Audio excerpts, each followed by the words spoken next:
At 72, Evelyn Parker thought she had already survived the hardest losses a woman could endure. She had buried her husband, learned how to live with the silence of an empty house, and held on to the only place that still felt like the truth of her life. But on an ordinary afternoon, her son walked into her kitchen, looked around the home built by his father's hands, and told her with chilling certainty, "You're moving to a nursing home, and I'm selling your house." In that moment, Evelyn felt something deeper than shock settle into her chest, because the real terror was not just what he said, but how easily he said it.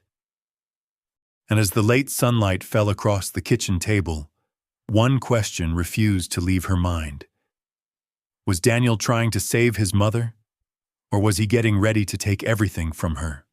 The first time Evelyn Parker heard her son speak to her like she was already gone, he was standing in her kitchen with a roll of blue painter's tape in one hand and his car keys in the other. "You're moving to a nursing home," Daniel said, as if he were reminding her about a doctor's appointment. "And I'm selling the house." For a moment, the room seemed to tilt around her. It was late October, and the afternoon light fell across the old pine table Frank had built 42 years earlier, back when their children were still small, and the house was noisy with shoes by the door and cereal bowls in the sink. A pot of chicken soup still sat cooling on the stove.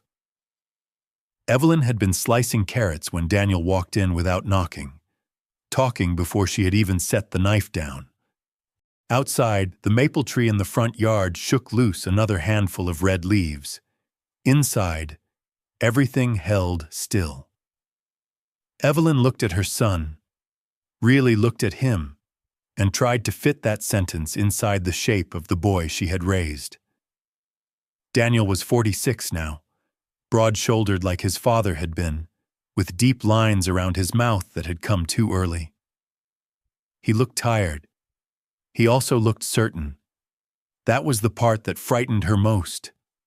Not the words themselves, not at first.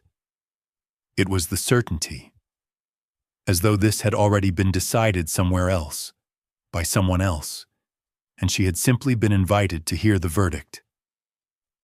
Evelyn set the knife down on the cutting board. "I'm not moving anywhere." Daniel exhaled sharply, already irritated. "Mom, this is exactly the problem. You keep acting like this is optional." She stared at him. Behind him, through the doorway, she could see the hallway wallpaper she and Frank had chosen in 1989. Tiny faded vines.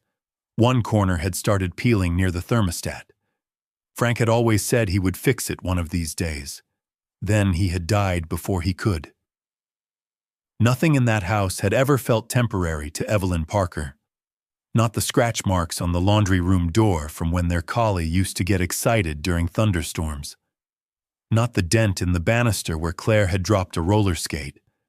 Not the sunken spot near the living room window where Frank's armchair had sat for years before she finally gave it away, because seeing it empty hurt more than losing it did. And now her son was standing in the center of it, like a man discussing inventory. "You had one fall," she said. "One. In 8 years of living here alone. And I didn't break anything." Daniel laughed without humor. "You were on the floor for almost 2 hours. I was dizzy. I dropped the phone behind the washing machine. That doesn't mean I belong in a nursing home. It means you're not safe." "No," Evelyn said quietly. "It means I am 72 and human." Daniel rubbed a hand over his face. For a brief second, she saw something strained and desperate beneath his anger. Then it was gone. "You can't keep doing this," he said. "Claire's in another state. I have a job, a family, a mortgage, kids to think about. I can't come running over here every time something happens." Something cold moved through Evelyn's chest. She had not asked him to come running. She had not asked for anything, in fact. The neighbor, Mrs. Alvarez, had called him after hearing Evelyn shout through the open back window that day she slipped in the laundry room. Daniel had arrived red-faced and panicked, as if the worst had already happened. He had driven her to urgent care, scolded her the whole way there, bought her 3 different pill organizers she never wanted, and since then had begun walking through her life with a new and frightening authority. At first, it had looked like concern. Then concern became management. Management became control. And now here he was, with blue tape in his hand, preparing to mark what in the house would stay and what would go. Evelyn looked at the tape. "What is that for?" Daniel glanced down, as if he had forgotten he was holding it. "The realtor's coming tomorrow to look around." The silence that followed was so deep she could hear the refrigerator motor click on. "The what?" "The realtor," he repeated. "Just to assess the value. Nothing's final yet." "You just said you're selling my house." "Because that's the practical thing to do." Evelyn felt the blood drain from her face. "You invited a realtor into my home without asking me?" "Mom? Did you?" His jaw tightened. "Yes." There it was. Simple, flat, unashamed. Evelyn had spent most of her life being the gentle one in the family. Frank had been the dreamer, Claire the sensitive one, Daniel the one who pushed against every boundary from the time he could walk.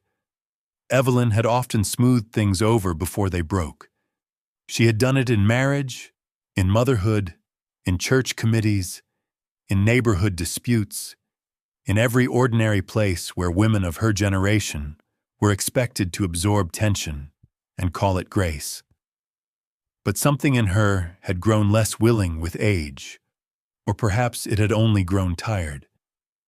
"You need to cancel that appointment." Daniel gave a short, disbelieving shake of his head. "Mom, listen to yourself. You're being stubborn because this house is emotional for you. I get that. But emotion isn't going to keep you alive." That sentence landed harder than the first one. This house is emotional for you. As if emotion were a weakness. As if the place where a life had happened were no more meaningful than a storage unit full of things no one needed. Evelyn turned off the burner beneath the soup with slow, careful fingers. She did not trust herself to move quickly. "When your father died," she said, still facing the stove, "this house was the only thing that still felt like the truth." Daniel said nothing. She went on. "Everybody kept telling me to move then too. Too many memories. Too much upkeep. Too lonely. But this is where I learned how to live without him. This is where I sat on the kitchen floor and cried until I thought I might not get up again. This is where I planted tomatoes because he used to. This is where your children learned how to bake biscuits with me.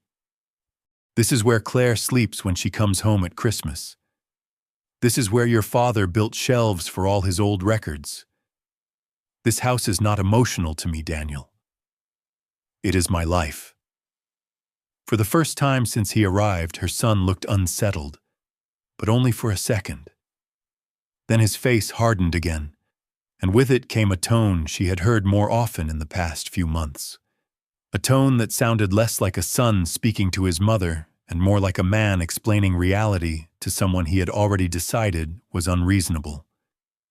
"You can say whatever you want," he said, "but you're not managing here alone anymore." Evelyn turned and faced him fully. "That is not your decision." His eyes flicked away. It was a small movement, almost nothing, but it told her something was wrong. Not future wrong, not vague wrong, present wrong. He had already made calls, already set something in motion, already crossed a line she could no longer uncross by simply asking him to stop. And as she stood in her own kitchen, with her cooling soup and her husband's table and the October light fading over the sink, Evelyn felt the first true crack open beneath her feet. The frightening thing was not that her son wanted control. It was that he seemed to believe it already belonged to him. Evelyn Parker had lived in the white two-story house on Juniper Lane for nearly half a century. By now, the neighborhood knew the rhythm of her life almost as well as she did. She watered the front porch ferns every morning before 9. She drove to the grocery store on Tuesdays and Fridays. She attended church most Sundays, unless the weather was bad. In summer, she sat on the porch after dinner with a glass of iced tea and a paperback novel she rarely got through more than 10 pages of before the evening pulled her into memory. People described her as steady, which was often a polite way of saying predictable. Evelyn did not mind that. There was comfort in predictability, especially after loss.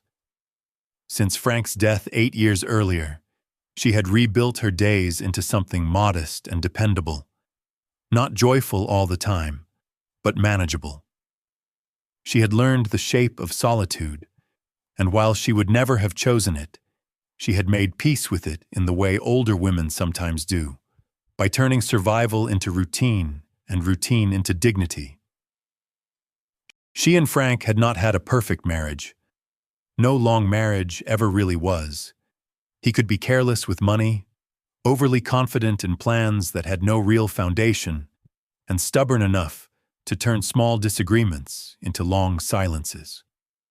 But he had loved the house, and he had loved Evelyn with a steadiness that outlasted his flaws.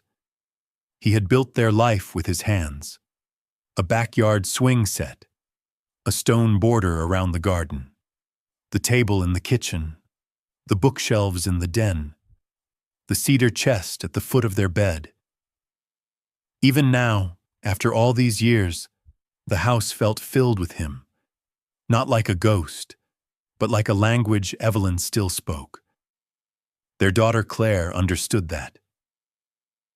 Claire, at 43, lived in North Carolina with her husband and worked as a physical therapist in a rehabilitation clinic.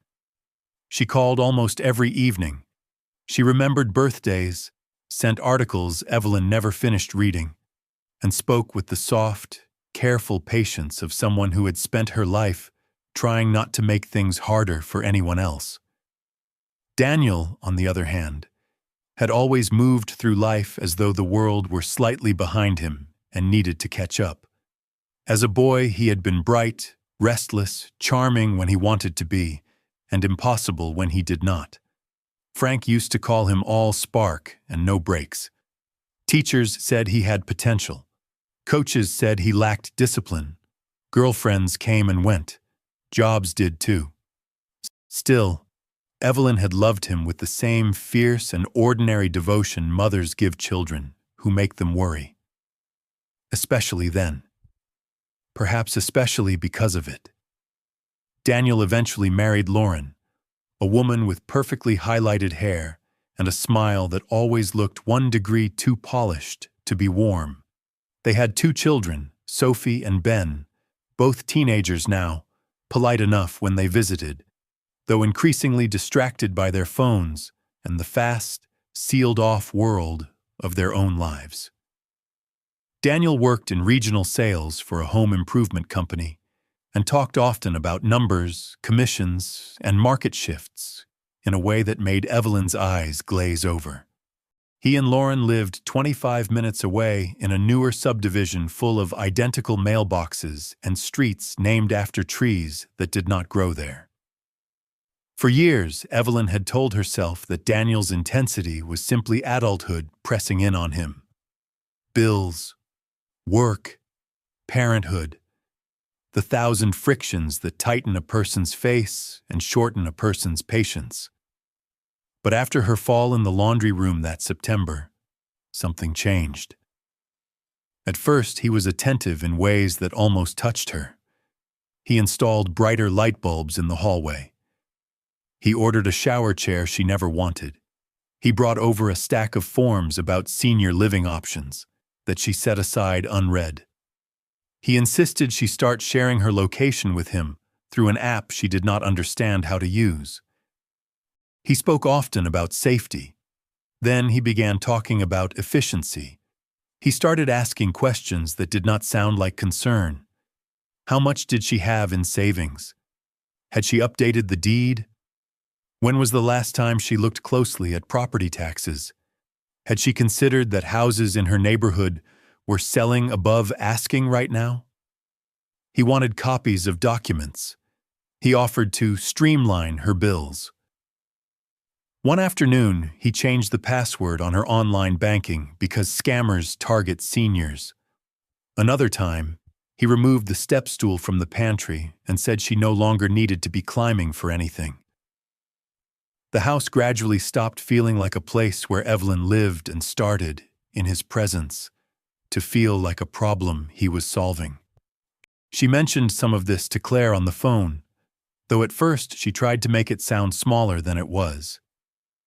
"He means well," Evelyn said one evening while drying dishes. "He just gets forceful." Claire was quiet for a moment. "Mom, are you comfortable with how involved he's getting?" Evelyn had looked out the window over the sink. The maple tree still held most of its leaves then.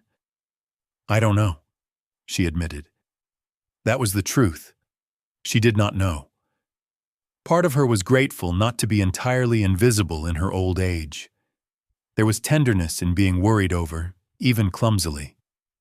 But another part of her kept flinching, the way skin flinches when a touch meant kindly lingers too long. "He told me today I should stop driving at night," Evelyn said. "Do you want to stop?" "No." "Then don't." Evelyn smiled faintly. "You always make things sound simple." "They aren't simple," Claire said, "but they are still yours." That sentence stayed with Evelyn. They are still yours. Her choices, her home, her life, her mistakes too, if it came to that.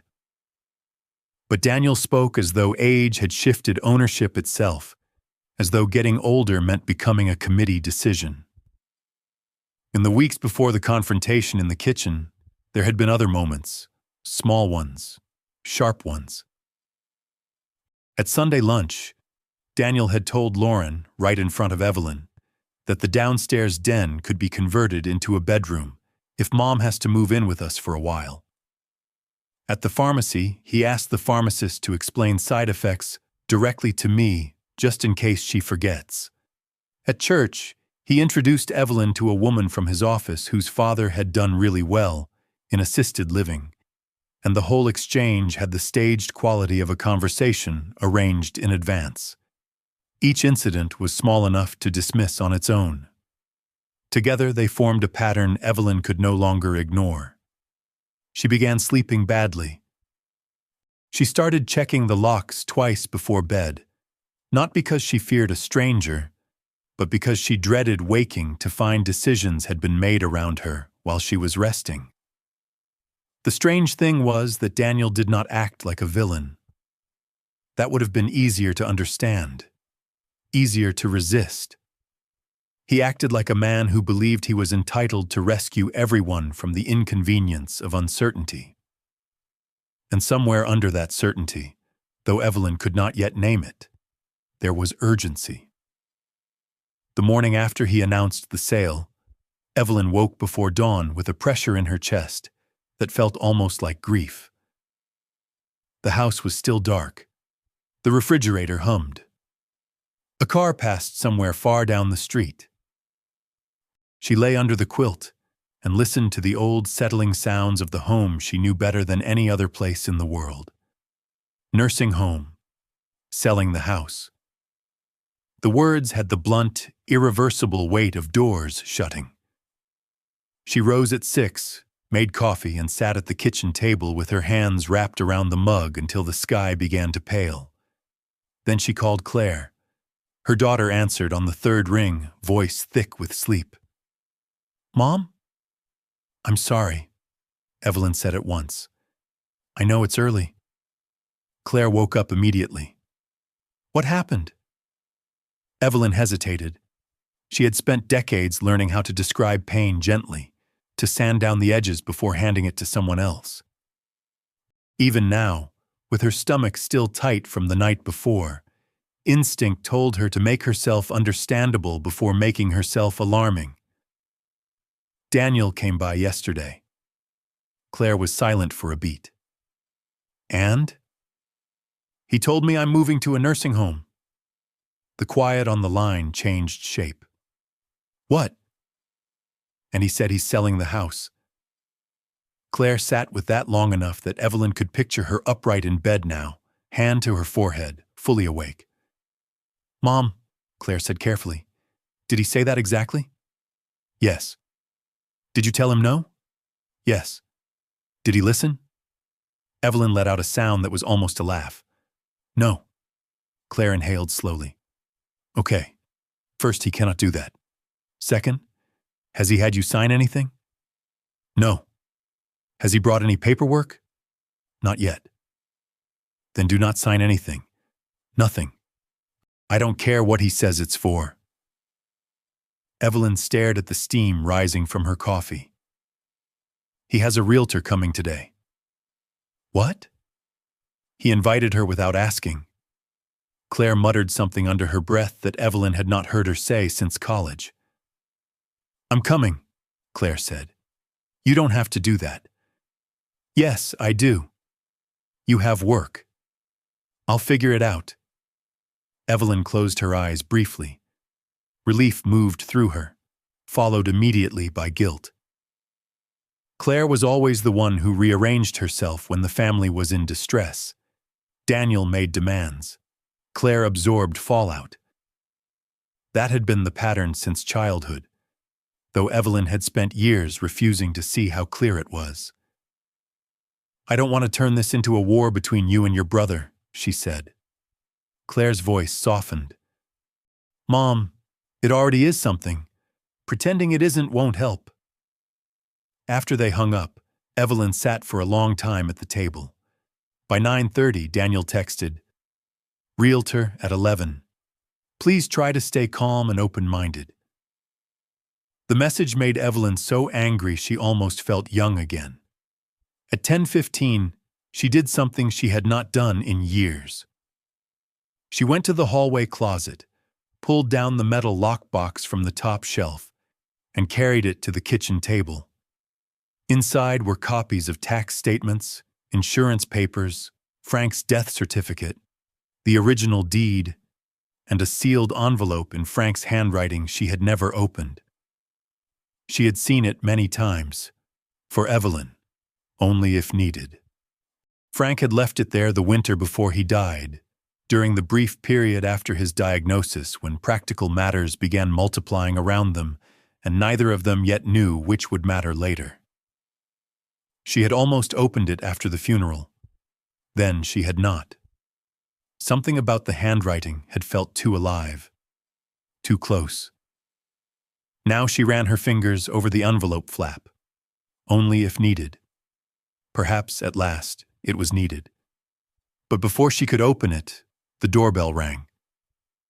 Daniel had not come alone.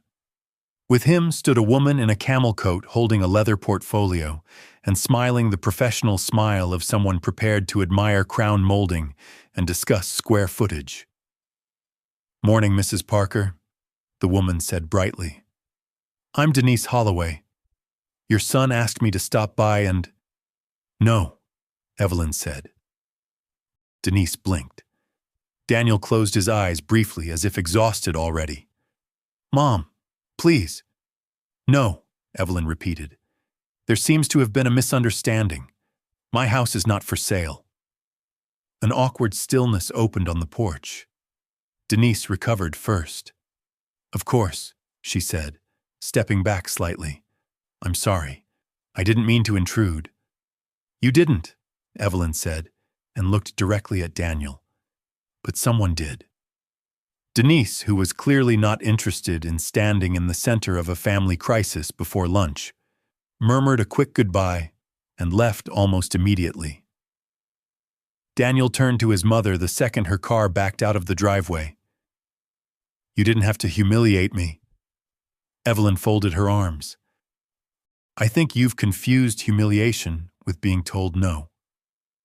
He stepped inside without waiting to be invited. This is exactly why I've been handling things. You make everything emotional, and you make everything yours. That's not fair, isn't it? He paced once across the living room, then back. There were dark circles under his eyes. His shirt was wrinkled. He looked less polished than usual, more brittle. Mom, I'm trying to keep you from ending up alone on the floor again. And I'm trying to understand why my son thinks he can put my house on the market without my permission. That's not what happened. That is exactly what happened. No, Daniel snapped. What happened is that I am the only person here dealing with reality. Evelyn's gaze sharpened. What reality, Daniel? He stopped pacing. For a second, she thought he might answer honestly. Instead, he said, the reality that you are not as independent as you think. Evelyn let the silence stretch between them. Then she asked the question that had been waiting beneath every argument. What aren't you telling me? His eyes moved away again. This time she knew. Not the details. Not yet. But the direction of it. There was something underneath all this urgency besides control. Something pressing against him so hard he had decided his mother's life was an acceptable place to solve it. Daniel. Nothing. That is not true. He laughed once, bitter and tired. You want the truth? Fine. The truth is this house is worth almost $600,000 in this market, and you are sitting here rattling around in it by yourself while pretending that's sensible. There it is, Evelyn said quietly. He stared at her. This was never only about safety. Daniel opened his mouth, then closed it. Evelyn felt it then. Not just anger, but a bruised kind of sorrow. The kind that comes when something long feared finally shows its face. You see a price tag? She said. I see my home. He dragged a hand through his hair. You think I'm some kind of thief? I think you're acting like this house already belongs to you. His expression changed, not into guilt exactly, but into something more dangerous. Injury. Maybe, he said. I thought after everything, maybe it should. The sentence stunned her. After everything. Evelyn's mind moved quickly over years she had not examined closely enough. Daniel's failed landscaping business in his 30s. The money Frank had loaned him. The way Frank had once said, after a quiet fight Evelyn had not heard all of, he thinks help is the same thing as inheritance. Claire paying her own way through graduate school while Daniel drifted from one plan to the next. Family dinners where Daniel joked about one day taking over the place, and everyone had laughed because it was easier than asking what he meant. Perhaps none of it had been a joke. You thought wrong, Evelyn said. He looked at her with a strange mixture of anger and wounded boyhood.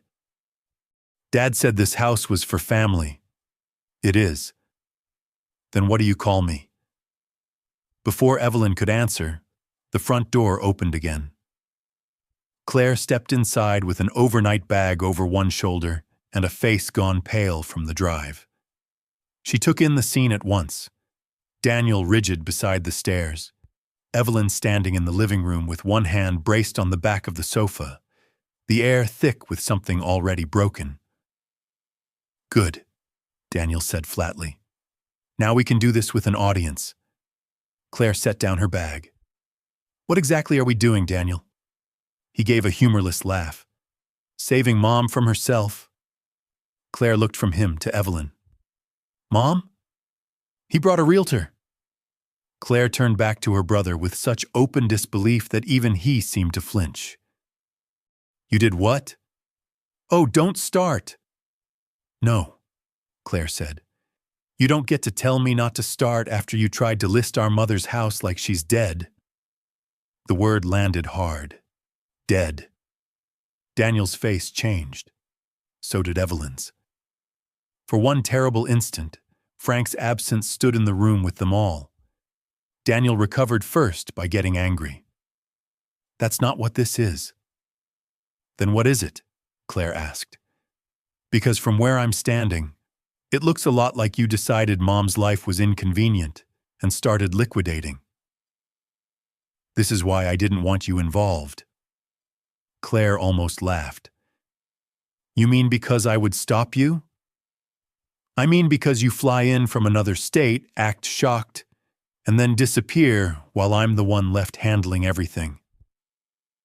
There it was again. Injury, sharpened into accusation. Claire went still. Evelyn knew that look on her daughter's face. It was the look she had when a truth hurt because some part of it was not entirely false.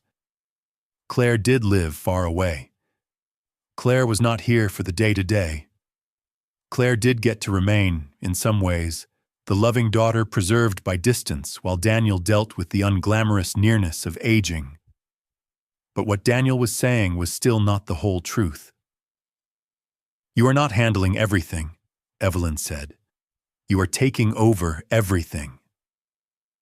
Daniel looked between the two women as if he had walked into a conversation years in the making and only just realized he was not controlling it. Then, with sudden force, he said, Fine. You want honesty? Lauren and I are drowning. The room fell silent. Claire spoke first. What does that mean? It means interest rates went up, commissions dropped, Ben's school costs more than we planned, Sophie needs tutoring, Lauren's mother moved in for 6 months, and I'm tired. He let out a breath that sounded almost like defeat. I'm tired of carrying things that don't get lighter. Evelyn listened without interrupting, because now, finally, there was some truth in the room. Daniel kept going, faster now, as if once started he could not stop. Do you know what it's like watching this house sit here when it could solve everything? Do you know what it's like being expected to help with your meds, your appointments, the yard, the gutters, your car battery, all of it, while pretending there's no practical answer right in front of us? Claire stared at him. So that's it?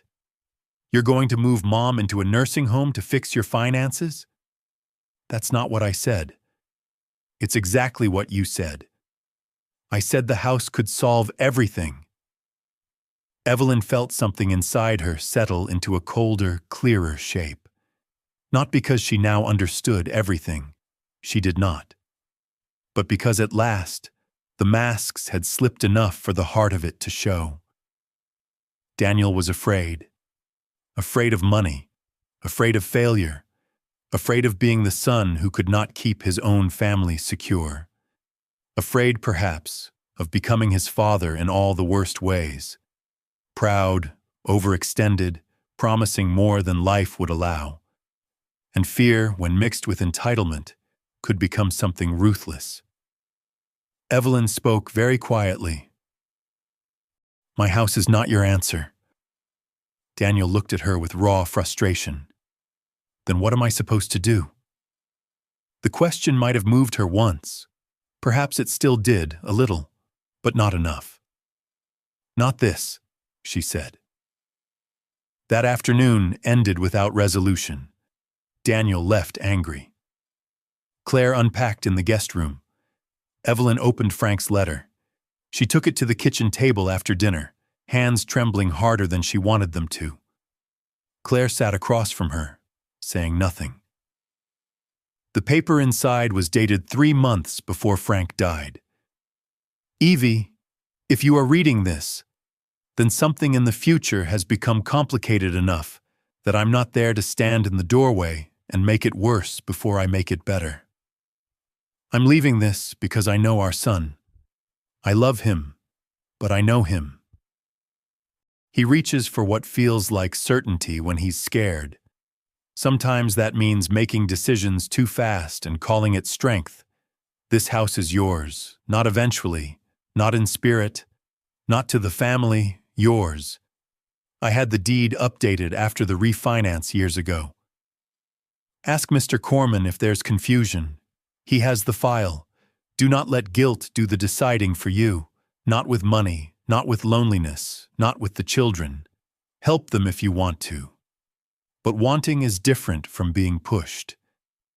And if one day this house becomes too much, let it be because you chose peace, not because someone else chose convenience. I wish I could say all this to you myself. I wish I could stay. Frank. When Evelyn finished, she folded the letter carefully and pressed it flat against the table. Claire's eyes were wet. For a long moment, neither woman spoke. Then Claire said, "He knew." Evelyn nodded once. Not everything, perhaps. Not this exact moment. But enough of Daniel's nature, enough of his own habits, enough of what families do when grief and need and old roles begin pressing against one another. "Mr. Corman is still alive," Evelyn said softly. "Retired, but alive. I saw him at church last spring." Claire leaned forward. "Then we call him tomorrow." And they did. Thomas Corman was 81, half-deaf and sharper than most men 20 years younger. He agreed to stop by that afternoon, carrying a worn leather briefcase and the expression of a man who had spent a lifetime sorting out family confusion disguised as paperwork. He reviewed the deed copy, adjusted his glasses, and nodded. "Your husband was careful," he said. "The house transferred fully to you at his death. No joint claim. No automatic family right. No one can sell a thing without your signature, Evelyn." The relief that moved through the room was real but incomplete. Legal clarity did not mend emotional damage. It only fenced it.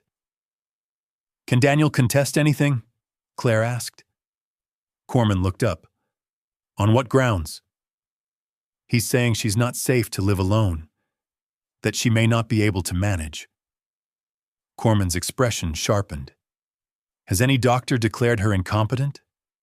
"No," Evelyn said, the word coming out flatter than she intended.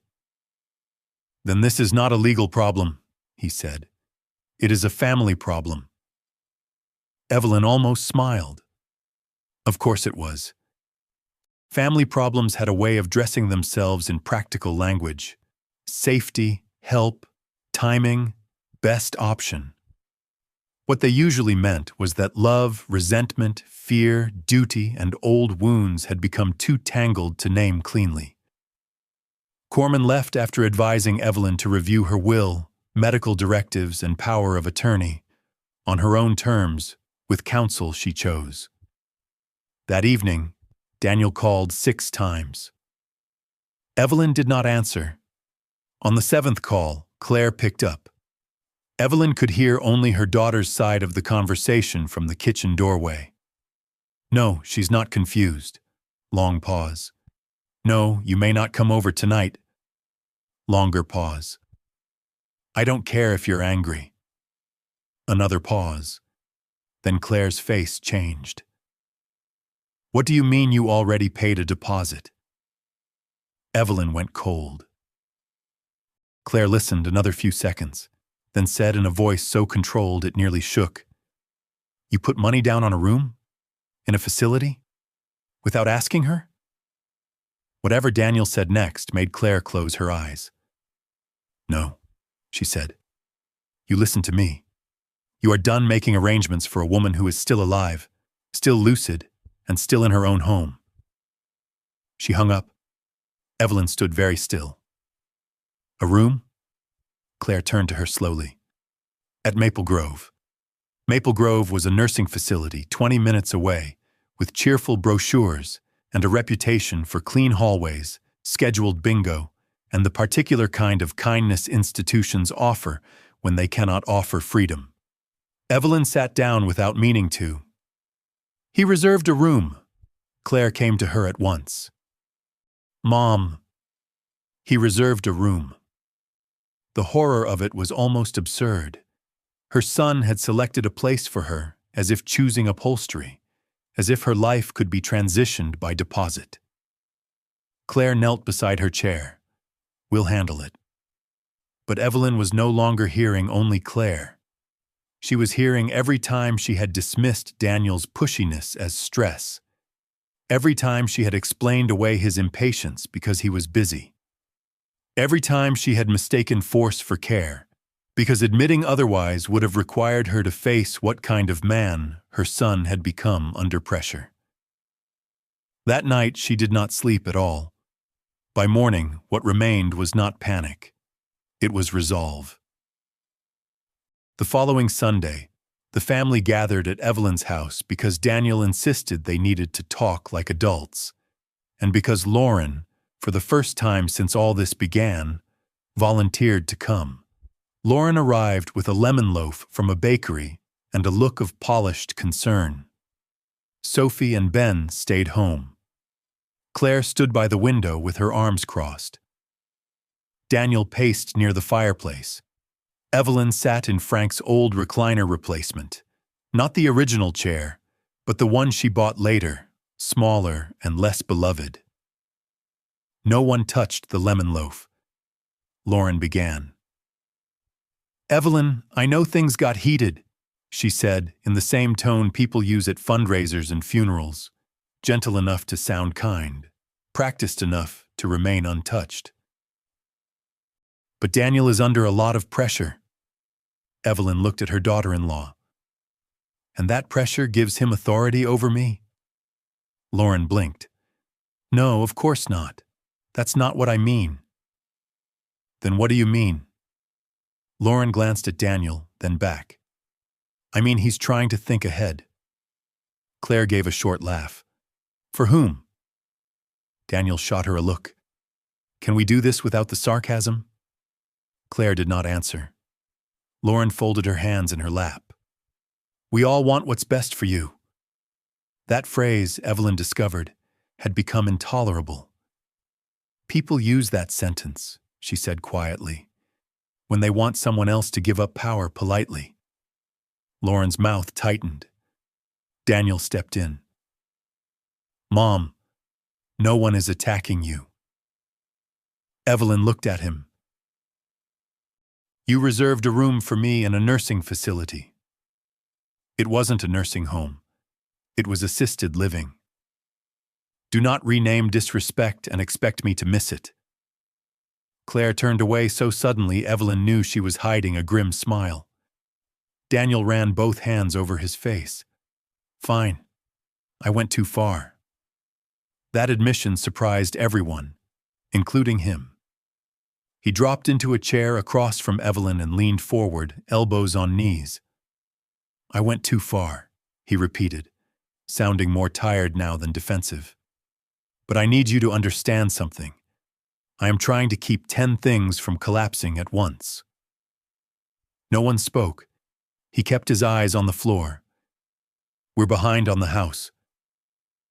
Lauren went very still. Claire's face changed first from suspicion to comprehension, then from comprehension to anger. "How behind?" Daniel did not answer. Lauren did. Her voice was low. 4 months. Claire stared at them both. 4 months? Lauren looked suddenly older than Evelyn had ever seen her. "We had savings. Then my mother got sick, and Daniel's commission structure changed, and there were repairs, and we kept thinking we'd catch up. We haven't." Daniel's jaw was tight with shame. "I didn't want anyone to know." Evelyn sat back slowly. So that was the urgency. Not greed in the simplest sense. Not only greed. Fear wearing practicality like a disguise. "How much were you expecting from my house?" she asked. Daniel looked up then, eyes rimmed red in a way that startled her. "Enough." The honesty of that answer hurt more than another lie might have. Lauren spoke quietly. He thought if you moved somewhere smaller or somewhere with support, we could use the sale to get you into a place and stabilize everything. He kept saying it was temporary, that we'd figure out the rest later. Claire stared at her.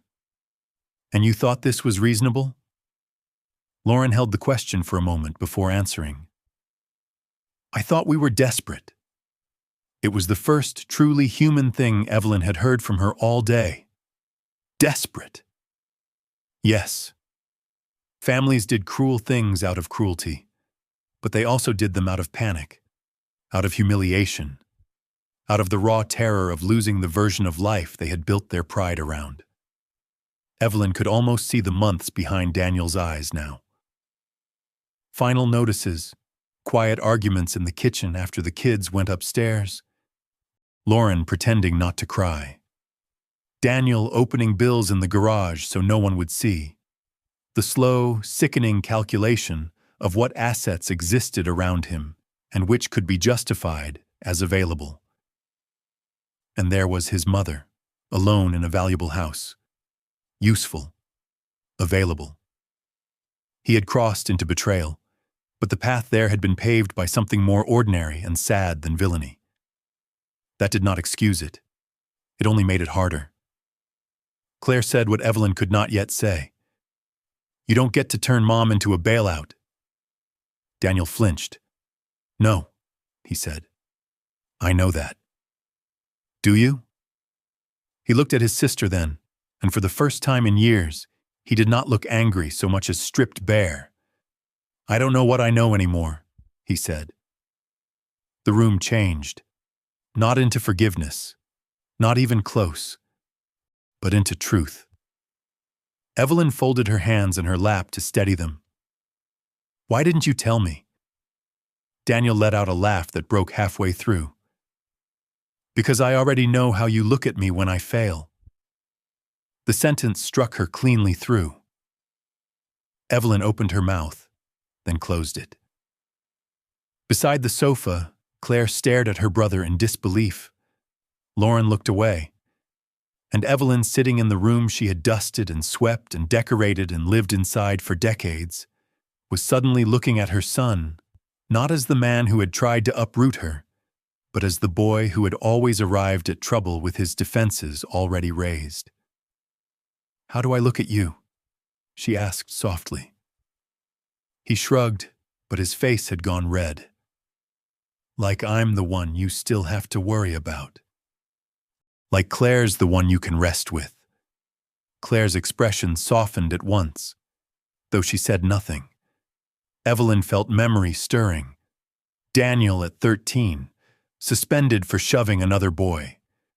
Daniel at 19, dropping out for a semester and insisting he had a plan. Daniel at 33, asking Frank for another loan with such practiced bravado it took effort to see the fear underneath it. Daniel at 40, making jokes too loudly at Christmas after a contract fell through. Worry had become the language through which she loved him, and perhaps to him, over time, worry had started to sound like permanent disappointment. I have worried about you, she said. That is true. He looked away. But worry is not the same as not loving you. His jaw trembled once before he tightened it again. Claire sat down slowly in the armchair near the window, all of her anger suddenly threaded with grief. Lauren reached for Daniel's hand. He let her, though barely. Evelyn went on. You were not wrong to be scared. You were wrong to make me smaller, so you could feel bigger than the fear. No one moved. Outside, a lawnmower hummed somewhere down the block. A dog barked. The ordinary world continued as if families did not crack open in living rooms every day. Daniel swallowed hard. I know. Do you? Yes. His voice dropped. I do now. Evelyn believed that he believed it. Whether that would be enough was another matter. In the weeks that followed, everything slowed down and became more difficult, which was perhaps the most honest thing about real family reckonings. There was no dramatic resolution, no overnight transformation, no single conversation that untied years of habit. There were appointments, there were spreadsheets, there were shame-filled silences and practical phone calls and long afternoons where no one knew what to say to one another unless there was a task to discuss. At Claire's insistence, Daniel met with a financial counselor through his credit union. Lauren took a part-time bookkeeping job for a friend's dental practice. They sold one of their cars and withdrew Sophie from the expensive prep program that had become one more symbol of a life they were pretending they could still afford. Evelyn did not rescue them. That decision cost her more than anyone knew. More than Daniel knew, certainly. More than Claire guessed. Every mother of grown children reaches, at some point, the hard edge between love and enabling. Some find it early, some never do. Evelyn had not found it early enough with Daniel. Frank, for all his faults, had seen that before she had. She understood now why he left the letter. Not because he wanted distance between her and their son, but because he knew guilt could persuade Evelyn to surrender what wisdom would not. Still, she did not abandon Daniel either. She gave him something smaller and harder. Conditions. If he needed help reviewing budgets, she would sit at her kitchen table and do that with him. If Ben needed after-school rides during Lauren's work hours, she could manage twice a week. If Sophie wanted to come bake on Sundays, Evelyn's door remained open. But the house was not for sale, and no one, not Daniel, not Lauren, not Claire, would speak about her future as if she were absent from it. The first time Daniel came over after that Sunday, he stood on the porch a full minute before knocking. When Evelyn opened the door, he looked uncertain in a way she had not seen since he was a young man. "I should have called." "You should have," she agreed. He nodded once. "Can I come in?" She let him. They sat at the kitchen table with coffee between them and more history than either knew how to carry neatly. "I canceled the room," he said. Evelyn looked at him. "Good. The deposit's gone. That seems fair." He almost smiled at that, then did not. After a while he said, "I'm sorry." It was not theatrical. It was not polished. It did not arrive wrapped in explanations. Just those two words.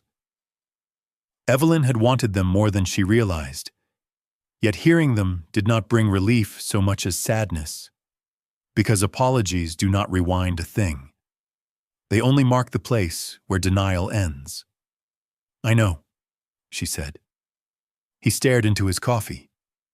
"You probably think I'm a terrible person." Evelyn considered her answer. "No," she said at last. "I think you are a frightened person who did a terrible thing." He breathed out, and the sound of it held both pain and gratitude. They talked for nearly 2 hours that day. Not about everything. Families rarely begin with everything. But enough.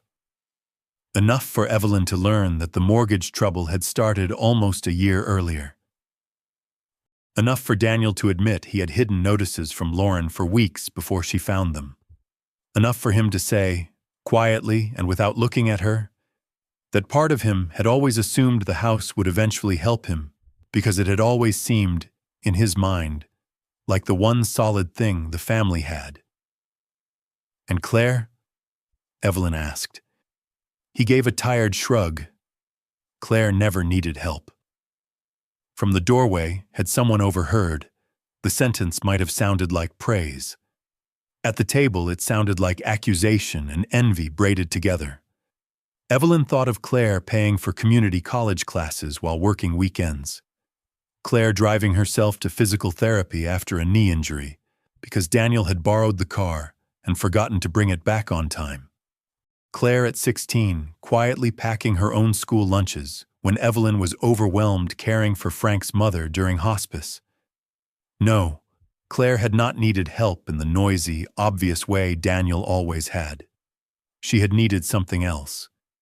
Recognition, perhaps. Less responsibility mistaken for strength. A mother with enough clarity to see that the child who asks for less is not always the child who needs less.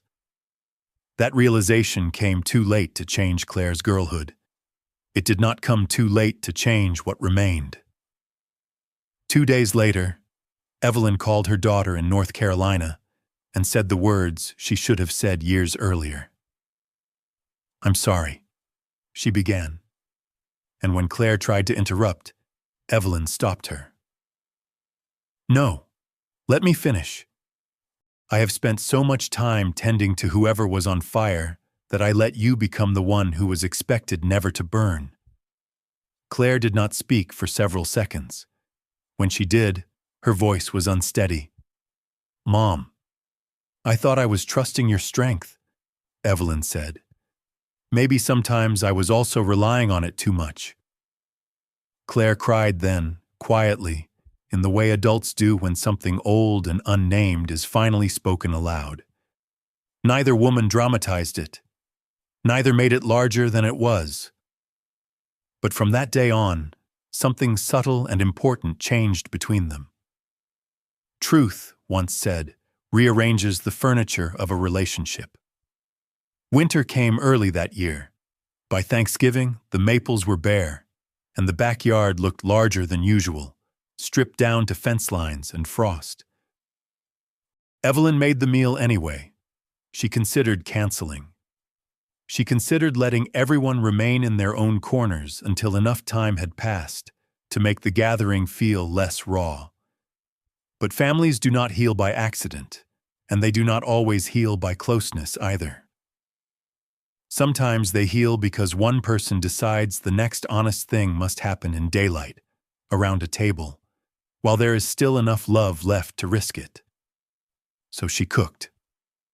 Turkey, dressing, green beans, sweet potatoes, cranberry relish Frank used to pretend he disliked so he could take extra, and the pecan pie Claire always brought because she made it better. Daniel arrived first with Lauren and the children. He carried 2 bags of groceries and looked uncertain about whether to hug his mother. Evelyn spared them both the hesitation by taking one of the bags and telling him to slice celery. Claire came an hour later with her husband, Mark, who knew enough to be helpful and quiet. Sophie set the table. Ben spent most of the afternoon tossing a football in the yard with Mark and only came in when the cold beat him. There were tense moments. Of course there were. Lauren overthanked Evelyn for everything. Claire overcompensated by being breezy. Daniel spoke too loudly twice and then withdrew too far the third time. But nobody lied. That was the difference. At one point, while basting the turkey, Evelyn found Sophie standing beside her at the counter. "Dad's been weird lately," the girl said in the blunt way teenagers sometimes achieve honesty by not yet learning how to disguise it. Evelyn glanced at her granddaughter.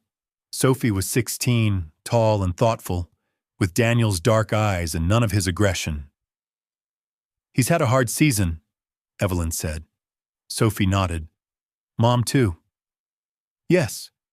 After a moment, Sophie asked, "Were you really going to move away?" Evelyn smiled faintly. "Not unless I decide to." Sophie looked relieved in a way that broke Evelyn's heart a little. Children noticed far more than adults like to imagine. "I'm glad," the girl said. "This house still feels like where our family is." Evelyn set down the baster. There it was again. Not ownership, not entitlement, belonging. A much cleaner word, a much gentler one. Later, after dinner, Daniel stood alone on the back porch with his coat unzipped against the cold. Evelyn joined him, pulling a shawl around her shoulders. For a while they looked out over the dark yard in silence.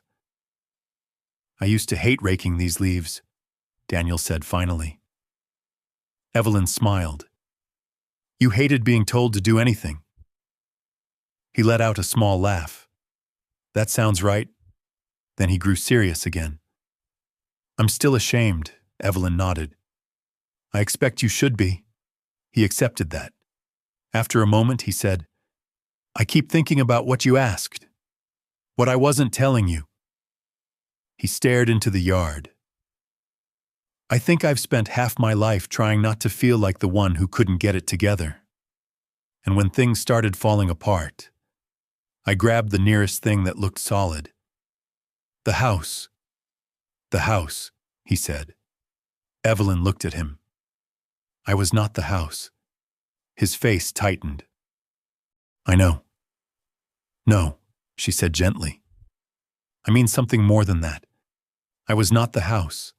I was your mother, and you stopped seeing the difference. Daniel swallowed. This time there was no defense in him at all. I know, he said again, and she believed him. In January, Evelyn updated her will, not to punish Daniel, not to reward Claire, not to stage some final lesson from beyond the grave, as wounded parents sometimes do. She updated it because clarity is a kindness when families have already proved what confusion can cost. The house, if she still owned it at her death, would be sold and divided equally between Claire and Daniel after a specific charitable gift to the church pantry and a small education fund for Sophie and Ben. She named Claire as executor because Claire could be trusted with paperwork, and Daniel because he needed to know he had not been erased. More importantly, she completed medical directives, chose her own future care preferences, and met with an attorney to document them thoroughly. When she told Daniel and Claire together, she did so at the kitchen table. I am not planning to die anytime soon, she said, and I am certainly not planning to be managed into it. But I will not leave you guessing. Claire smiled sadly. Daniel nodded, his expression unreadable for a moment before settling into gratitude. That's fair. Fair. Families say that word the way tired nations say peace. Not because it solves everything, but because without it, the alternatives are worse. Spring returned slowly. Lauren's bookkeeping hours increased. Daniel's job stabilized somewhat after a company restructuring. They were still not comfortable, but the panic receded enough to let them breathe. Sophie started coming over on Sunday afternoons to learn Evelyn's pie crust recipe. Ben mowed the lawn in exchange for gas money, then kept doing it even after Evelyn insisted he no longer needed to. Claire visited in March and spent 3 days helping Evelyn go through the attic. They found Christmas ornaments missing hooks, Frank's army photo, a box of Daniel's baseball trophies, and a school essay Claire wrote in 7th grade about what home means. The last paragraph made them both cry. Home is where people know how you were before you were tired. It is where your real life happened, even the bad parts. It is where things still matter because they happened there. Evelyn sat on the attic floor holding the paper and thought, with a tenderness almost painful in its clarity, that her children had each been shaped by the house in completely different ways. To Claire, it had been witness. To Daniel, promise. To Evelyn, survival. No wonder they had not spoken about it in the same language. That summer, after much thought, Evelyn did something no one expected. She put in a ramp from the side door to the kitchen and remodeled the downstairs half bath into a full bath with a walk-in shower. She hired a local contractor, chose every fixture herself, and paid from her own savings. When Daniel found out, he came over looking alarmed. You're spending that much on renovations? Yes. He looked around the gleaming new grab bars, the widened doorway, the bright tile. Why? Evelyn gave him a level look. Because I plan to stay. For the first time in months, they both laughed. Not hard, not long, but enough. The following October, almost a year after the day of the blue painter's tape, Evelyn sat on her porch with a blanket over her knees and watched the maple tree begin to turn again. The house was quiet in the best way. Not empty, settled. Inside, a chicken soup simmered on the stove. Some things deserved repetition. Daniel had been by earlier to fix the porch light. He knocked now. He called before coming. He asked rather than assumed. Their relationship was not repaired in the sentimental sense people often imagine when they speak of family healing. There were fractures that remained visible.